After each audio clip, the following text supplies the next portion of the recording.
Pakinggan ang kwento ng lugar na kung saan ang mga kabataan ay maagang nagtatrabaho. Lugar na kung saan bihira ang nagsisimba tuwing linggo. Lugar na mga basagulero, lugar na mga lasinggero, lugar na kung saan hindi natutulog ang mga kapitbahay kong sugalero. Sa lugar namin walang lihim na maitatago sa mga chismosa. Ang bawat baho ng sikreto ay katulad sa mga nagkalat at mababahong basura. Lugar na kung saan walang kontrol ang pagsilang ng sanggol, habang sa mga paaralan ay makikitang siksikan ng mga mag-aaral. Lugar ng mga tumatalon sa jeep, hindi nagbabayad ng pamasahe. Mga kapitbahay kung nanghihingi lang ng pangulam sa mga tira-tira sa palengke. Ang maliliit na tindahan na ang puhunan ay inutang sa Bombay, habang mas marami ang mga istambay kaysa sa mga taong may hanap buhay. Dito mo makikita ang sentimento ng iba't ibang mahihirap na tao. Sa lugar namin wala nang tiwala ang mga tao sa politiko. Hikahos na nga ang buhay, talamak pa ang droga rito. Kaya't sinumpa ko ang lugar na ito na kailanman na hindi nababalik rito. Ano man ang paghihirap mo, ano man ang landas na tinatahak mo, nakamit man ang tagumpay mo, bawiin man ng Diyos ang buhay mo. Huwag kalimutang limunin ang lugar na pinanggalingan mo, dahil ito ang magbibigay ng liwanag sa madilim na landas na tinatahak mo. Ano man ang paghihirap mo, ano man ang landas na tinatahak mo, nakamit man ang tagumpay mo, bawiin man ng Diyos ang buhay mo. Huwag kalimutang limunin ang lugar na pinanggalingan mo, dahil ito ang magbibigay ng liwanag sa madilim na landas na tinatahak mo. Habang pinagmamasdan ko ang pagtayo ng mga nagtataas ang gusali, ay siya namang unti-unting pagbagsak ng barong-barong naming dingding at haligi. Kaya't sumariwa sa aking mga alaala ang maraming taon na nanirahan sa barong-barong ang aming pamilya. Sa bahay namin di ko malilimutan ang lumang hapagkainan na madalas akong nakatungahang gutom sa mesang walang laman. Sa tahanang ito aking nasaksihan ng madalas na pagtatalo ng aking mga magulang, dahil wala kaming pera at matrikula ko'y di matustusan. Tuwing may bagyong daraan, dama ko ang kaba na baka liparin ang yerong segunda manong nabili ng aking ama. At sa paglabas ko ng bahay ay maaring hindi makapasok sa eskwela, dahil sobrang tagal humupa ang mataas na baha. Taon-taon may mga pangamba sa mga lumalabas na balita na ang bahay namin ay gigibain na at kami palalayasin ng may-ari ng lupa. Ito ang dahilan ko bakit tinakwel at pinangarap na balang araw ay makalis sa pinakamunin na lugar na wala ng pagunlad. Squatters area.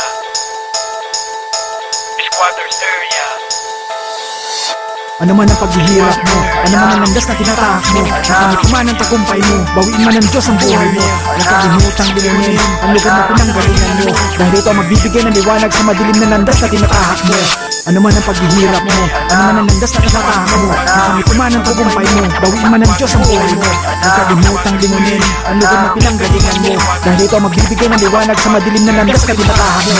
Ginawa ko ang lahat, nagsumikap at sinuwerteng mga ibang bayan. Sa pagkakamit ko ng kasaganaan, pinandirihan ng lugar na pinanggalingan. Sinabi ko sa aking sarili na babalik lang ako kung pantay na ang mga paa at nasa loob na ng kahon upang paglamayan ng aking katawang lupa. Niyaya kong iwan na namin ang squatter kasama ang aking ama, subalit di ko maintindihan ang kanyang paninindigan at mga kataga. Anak, malaya ka pero tandaan mo dito kayo sinilang lumakit nagkaisip. Di ko lilisanin ang barong-barong kahit may sa panaginip.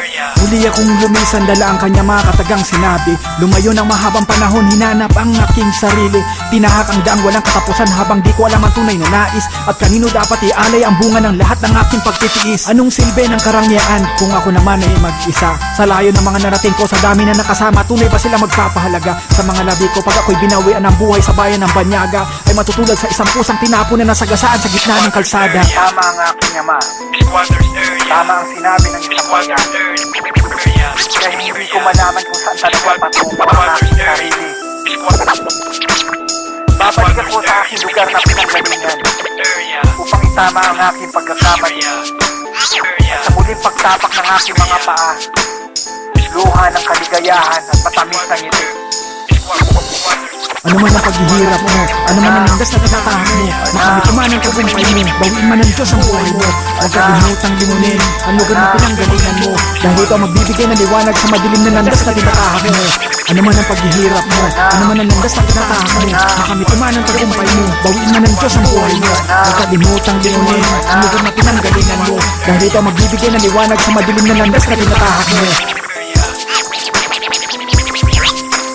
Squatters area. Squatters area. Ano man ang paghihirap mo, ano man ang landas na tinatahak mo, makamit man ang tagumpay mo, bawiin man ng Diyos ang buhay mo. Huwag kalimutang limunin ang lugar na pinanggalingan mo, dahil ito ang magbibigay ng liwanag sa madilim na landas na tinatahak mo. Squatters area. Squatters area. Squatters